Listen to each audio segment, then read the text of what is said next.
ये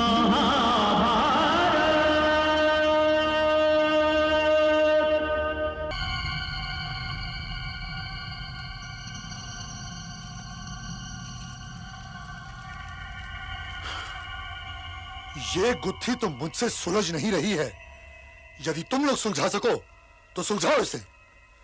जब पिताश्री ने काकाश्री को निकाल दिया था तो संजय को भेजकर उन्हें फिर से यहां बुलाने की क्या आवश्यकता थी? मुझे तो ऐसा लगता है कि विदुर का आना ठीक ही है। वो कैसे मित्र?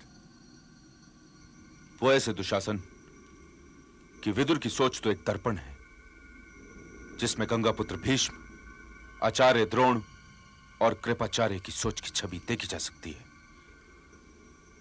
विदुर के न होने में हमारा घाटा था। अरे अंगराज, तुम तो राजनीतिज्ञों की भांति बातें करने लगे। किंतु काकाश्री के लौट आने का परिणाम तो यही होगा ना मामाश्री, कि वे पांडवों को यहां बुलाने के लिए पिताश्री को मना लेंगे। और यदि पिताश्री ने ऐसा किया तो मैं खाना पीना छोड़ के भूखा मर जाऊंगा, या विष खा लूंगा, या अग्नि समाधि ले लूंगा, या अपनी ही छाती में अपनी ही कटार उतार दूंगा। आप सोच लीजिए मामाश्री, यदि ऐसा हुआ तो आप मुझे जीवित नहीं पाएंगे। भांजे भांजे, तुम ये सदा प्राण त्यागने के लिए क्यों व्याकुल रहते हो? हाँ? पांडवों से मेरी घृणा तुम्हारी घृणा से कम नहीं है, परंतु मेरी घृणा ने मेरी आंखों में धूल नहीं झोंक रखी। तुम्हें मैंने कई बार ये समझाया है कि युद्ध का पहला नियम यह है कि अपने शत्रु को पहचानो और ये भी समझने का प्रयत्न करो कि वो कौन सी स्थिति में क्या करेगा। और ये भी जान लेना बहुत आवश्यक है कि उसका सबसे अधिक शक्तिशाली शस्त्र कौन सा है। क्या तुम पांडवों के विषय में ये जानते हो? यदि जानते हो तो ये बताओ कि उनको अपने कौन से शस्त्र पर सबसे अधिक भरोसा है? भीम का प्रिय शस्त्र तो गदा है, और अर्जुन को अपने गांडीव पर भरोसा है, और ज्येष्ठ भ्राताश्री को अपने भाले पर। नहीं, एक बार नहीं, 1000 बार नहीं। उनका सबसे अधिक सशक्त, बलिष्ठ और दृढ़ शस्त्र है धर्म। धर्म।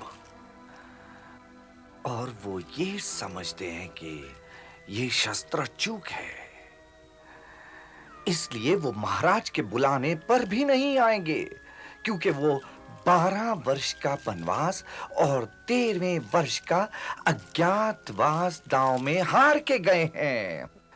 वो तो खेल की मर्यादा का उल्लंघन कर ही नहीं सकते भांजो। अर्थात अब हमारे पास 13 वर्ष हैं। 13 वर्ष, तो फिर चिंता क्यों करें? अरे 13 वर्ष बहुत होते हैं भांजो, बहुत होते हैं 13 वर्ष।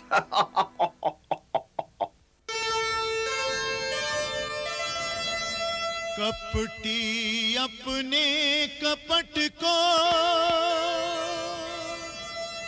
देख ना पाता आप, एक एक दिन नाश का गिनता उसका पाप।